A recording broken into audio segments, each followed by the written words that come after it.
علیکم ویورز، آج میں آپ کو سلطنت عثمانیہ کی تاریخ کے حوالے سے بتاؤں گی۔ عثمانی سلطنت کی بنیاد تقریباً 1299 عیسوی میں عثمان اول نے بازنطینی دارالحکومت قسطنطنیہ کے بالکل جنوب میں شمال مغربی ایشیا مائنر میں ایک چھوٹے سے بیلٹ کے طور پر رکھی تھی۔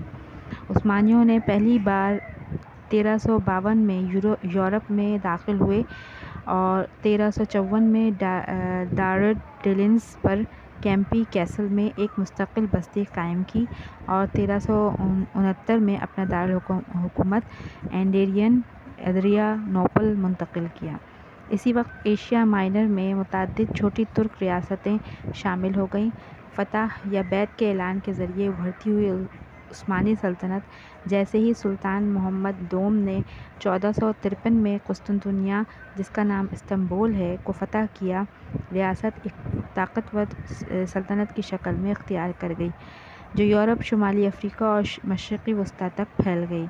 16ویں صدی کے وسط تک عثمانی حکمرانی کے تحت زیادہ تر بلقان کے ساتھ سلطان سلیم اول کے تحت عثمانی علاقے میں تیزی سے اضافہ ہوا، جس نے 1517 میں خلافت سنبھالی جب عثمانیوں نے مشرق کا رخ کیا اور مغربی عرب، مصر، میسوپوٹیمیا اور لیونٹ سمیت دیگر علاقوں کو فتح کیا۔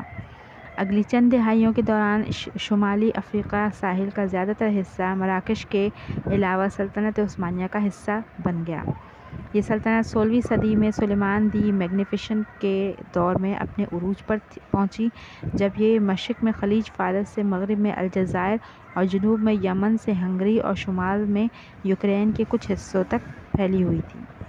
عثمانی زوال کے مقالے کے مطابق سلیمان کا دور عثمانی کلاسیکی دور کا زینہ تھا، جس کے دوران عثمانی ثقافت، فنون اور سیاسی اثر و رسوخ پروان چڑھا۔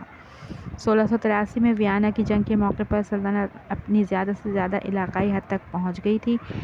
1699 کے بعد سے سلطنت عثمانیہ نے اگلے 2 صدیوں کے دوران اندرونی جمود، مہنگی دفاعی جنگوں، یورپی استعمار اور اس کے کثیر النسلی مضامین کے درمیان قوم پرست بغاوتوں کی وجہ سے اپنا علاقہ کھونا شروع کیا۔ بہرصورت 1900 صدی کے اوائل تک سلطنت کے رہنما کے لیے زوال واضح تھا اور سلطنت کے زوال کو روکنے کی کوشش میں متعدد انتظامی اصلاحات نافذ کی گئیں، جس میں کامیابی کے مختلف درجات تھے۔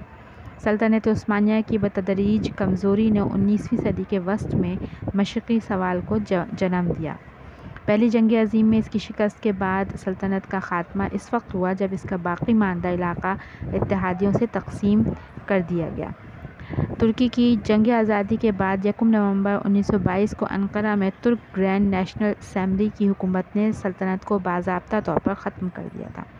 اپنے 600 سال سے زائد وجود کے دوران سلطنت عثمانیہ نے مشرقی وسطیٰ اور جنوب مشرقی یورپ میں ایک گہرا ورثہ چھوڑا ہے، جیسے کہ مختلف ممالک کے رسم و رواج، ثقافت اور کھانوں میں دیکھا جا سکتا ہے، جو کبھی اس کے دائرے کا حصہ تھے۔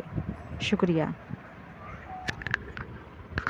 پلیز لائک کیجیے گا، شیئر کیجیے گا اور سبسکرائب کیجیے گا۔ شکریہ۔